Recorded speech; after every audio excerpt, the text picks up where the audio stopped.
Hi. Today's subject is really about glycemic index versus glycemic load.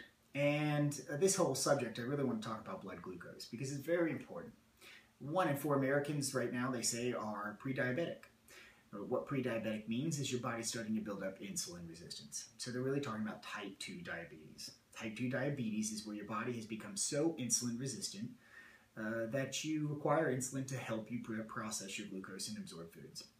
And so that's a struggle for a lot of Americans, and it will kill you over time, right? And that's, I think, something to be very much aware of, that this is a big cause, and a majority of it is diet caused, right? So let's just dive into it a little bit, right? One, a lot of Americans are aware of the term glycemic index. Glycemic index is the rate at which sugars are converted into blood sugars, right? So carbohydrates turn into blood sugars in your bloodstream. And how fast they do that is the glycemic index. Glycemic load is the hormonal response and how much insulin is produced. So there's a big difference between those two. To give you an example, carrots, white potatoes, and Coca-Cola. Carrots have a glycemic index of about 70. Soda, white potatoes, glycemic index of a Coca-Cola is about 80. They were all really close to the same range. They really all convert to sugars very quickly because they're mostly just sugars. Now, the amount of sugars in all three of them are also variety. So those are the three things that you really need to pay attention to: is glycemic index, the amount of sugars, and glycemic load. And then, of course, the third thing is the glycemic load. Now, so the glycemic index is close to the same. So this is the only thing you're paying attention to.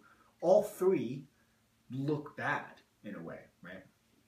However, if you look closely, the glycemic load on a carrot is 3, virtually nothing. Glycemic load on a potato is 30, 10x that of the carrot. Glycemic load of a Coca-Cola is like 300, 100 times that of the carrot.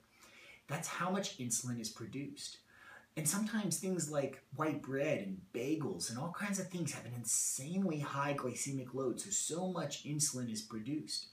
And many Americans are totally unaware of this. And so, listen, if you're struggling right now with, well, let's explain. Insulin is, not only is it going to cause insulin resistance to your cells, but it is also inflammatory.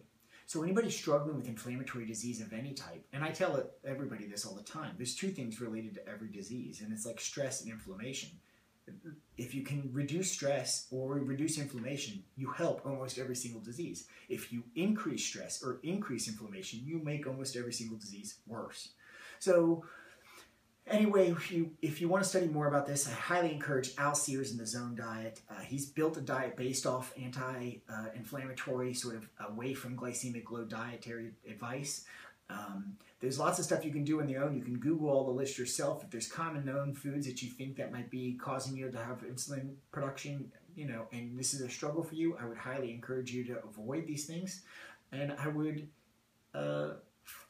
encourage you right now to be mindful about the foods that you eat, the sugars that they're producing, and the outcome that it's going to cause you down the road. Because, listen, if you don't make time for your wellness today, you'll make time for your illness tomorrow. Thank you. Have a good day.